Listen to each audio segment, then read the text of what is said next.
Not everything is meant to be rescued. Some things are best left where they belong. Alara was only 18 years old when it happened. The sun was just rising, painting the sky orange and pink. It was the day before her wedding, and she went to the river to take a bath. The morning air was cool, and the water felt soft against her feet. Alara hummed a song as she stepped in, thinking about her wedding dress and the new life she was about to start. But then she stopped. Her foot touched something soft under the water. She froze and looked down. Was it a fish?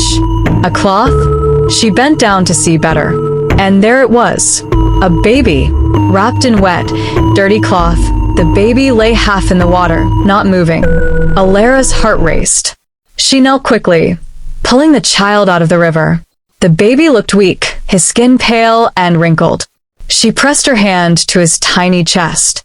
He was still breathing, but just barely. Tears filled her eyes. "Who would leave you here?" she whispered. The baby made a soft sound, like a kitten, and Alara held him closer. She wrapped her shawl around him to keep him warm. Without another thought, she ran back to the village. When she reached her home, the villagers gathered around. Women carrying baskets stopped in their tracks. Men with hoes and sticks came closer to see what was happening. "I found him," Alara said, panting. "He was by the river. Someone left him there." The people looked at her, then at the baby. Whispers started to spread. "By the river? Who would leave a baby like that? But wait, maybe it's her baby's. She's lying. She hid her pregnancy, and now she's pretending." Alara's heart sank. "No, it's not true," she said, but their eyes didn't believe her.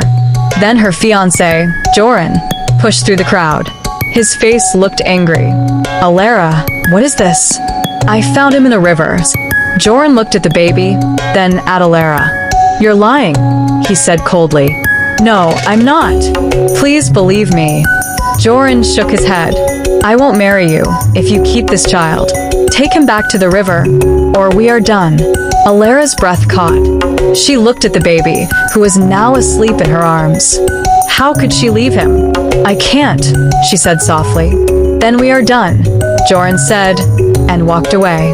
Alara stood there, holding the baby tightly. Tears rolled down her cheeks. The villagers walked away too, whispering as they left. Alara sat down on her doorstep, rocking the baby gently. She had no husband now, no wedding to plan, and no one to stand by her side. But she had this child, and as she held him closer, she promised herself she would take care of him no matter what. She didn't care what anyone said. Little did she know, saving that baby would be the biggest mistake of her life. She named him Daniel, inspired by the biblical figure who was miraculously delivered from danger, a symbol of hope and divine protection. From that moment on, she dedicated herself wholeheartedly to raising him as her own, pouring every ounce of love and care into his upbringing. She toiled tirelessly, selling fruits and vegetables at the bustling market, ensuring Daniel never went to bed hungry, never faced the cold without proper clothing, and never felt unloved. But just as her life seemed to find a rhythm, news of Joran's marriage spread like wildfire through the town.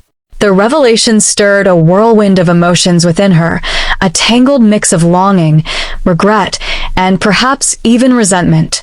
It was a reminder of a chapter she had tried to close yet could never quite forget. Years passed, and Daniel grew into a strong, handsome boy. He followed Alara everywhere and never wanted to be apart from her. But there was one thing that troubled her. Whenever Alara called him son, Daniel would get upset. "I'm not your son," he'd snap. At first, Alara thought it was because of how they met.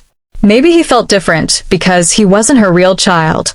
So she brushed it off and tried to give him even more love. They were very close. Sometimes, they even bathed together in the river just like when he was a little boy. They told each other everything, and Alara felt safe with him. But as Daniel grew into a man, things began to change. Alara started feeling lonely. She was getting older and wanted someone to share her life with. She had given her youth to raising Daniel, and now that he was almost a man, she thought she could finally think about herself. One day, she met a man named Jocko at the market. He had just returned from the city after his wife left him for another man. Jocko was kind and funny, and he made Alara laugh in a way she hadn't in years. Before long, Jocko began visiting her at home. But Daniel didn't like it. One evening, Daniel saw Jocko sitting with Alara on the porch. Without saying a word, Daniel grabbed a machete and chased Jocko out of the house. Alara was shocked.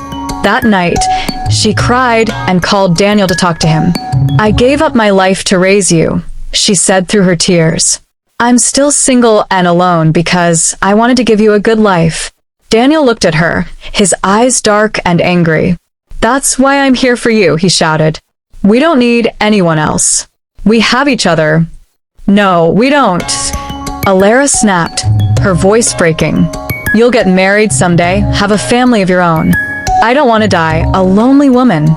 Daniel stepped closer, his face hard. "Who says I'm leaving you?" Before Alara could answer, Daniel grabbed her and turned her around. "No," she screamed, but the rain outside pounded so hard that no one could hear her cries. Daniel didn't stop.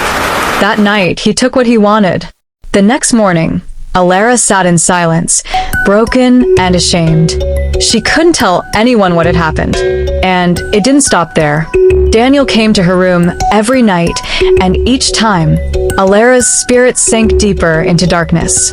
She regretted ever saving him. She wished she had listened to her fiancé and left him by the river. Alara's health began to fail.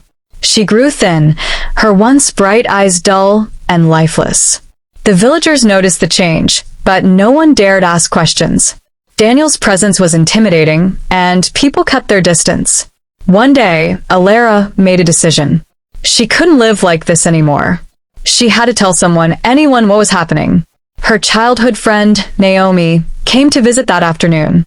Seeing Alara's condition, Naomi begged her to speak up. "What's wrong, Alara? Talk to me," Naomi pleaded. Alara opened her mouth to confess, but before she could say a word, Daniel appeared in the doorway. "What's going on here?" he asked, his voice sharp. Naomi stood up quickly, feeling the tension in the room. "I was just leaving," she said nervously. Daniel's eyes followed her out the door, and Alara felt the walls closing in. That night, Daniel confronted her. "What were you going to tell her?" he demanded. "Daniel, please," she begged. "I can't do this anymore." "Yes, you can," he snapped. "You're mine, Alara. You'll always be mine." Alara's heart raced with fear. For the first time, she realized she might never escape him. Days turned into weeks, and Alara knew she had to act fast. She decided to visit the village elder the next morning and tell him everything. But Daniel sensed something was wrong. That night, as the rain poured relentlessly, Daniel stormed into Alara's room with a terrifying glare. "You think I don't know what you're planning?" he growled. "You're not going anywhere." Alara's heart pounded. She mustered all her courage. "I'm not afraid of you anymore, Daniel. This ends tonight." But Daniel's fury boiled over. "If I can't have you, no one will." In a sudden, violent motion, he grabbed a knife from the nearby table and plunged it into her chest. Alara gasped, her hands clutching the wound as she collapsed to the floor. Her lifeless body lay still as the storm roared outside. Daniel stood over her, breathing heavily, blood dripping from the blade. His rage subsided, replaced by cold calculation. He knew he had to get rid of the evidence. Dragging Alara's body into the kitchen, Daniel grabbed an axe and began cutting her into smaller pieces. Blood splattered across the walls and floor as he worked, his movements methodical and unfeeling. He placed the pieces into sacks, planning to dispose of them in the river under the cover of night. As he finished packing the remains, there was a knock at the door. Daniel froze. It was Naomi. She had returned, looking for the scarf she had left earlier. "Alara?" Naomi called softly. When there was no answer, she pushed the door open and stepped inside. The sight before her made her blood run cold. Daniel, covered in blood, stood beside a table with sacks that dripped red. Naomi's eyes widened as she realized what had happened. "Daniel, what have you done?" she whispered, her voice trembling. Daniel turned toward her, his expression dark and menacing. "You shouldn't have come back." Naomi screamed and bolted from the house, running as fast as she could through the storm. She cried out for help, her voice carrying through the night. The villagers, hearing her desperate cries, grabbed torches and weapons and raced toward Alara's home. But when they arrived, Daniel was gone, vanished into the storm, leaving the sacks of Alara's remains. The villagers searched for him for days, but he was never found. Alara's story became a chilling legend, a warning about the darkness that can hide behind a familiar face. But in the quiet of the village, whispers persisted that Daniel was still out there, watching and waiting. Alara was buried by the river, the very place where she had found Daniel. The villagers mourned her, but whispers of her tragic end haunted the village for years. And as the river's waters flowed, it carried whispers of sorrow, regret, and a love that had turned into a curse. Alara's story became a warning, a tale of kindness turned to tragedy and a reminder that not all lost things are meant to be saved.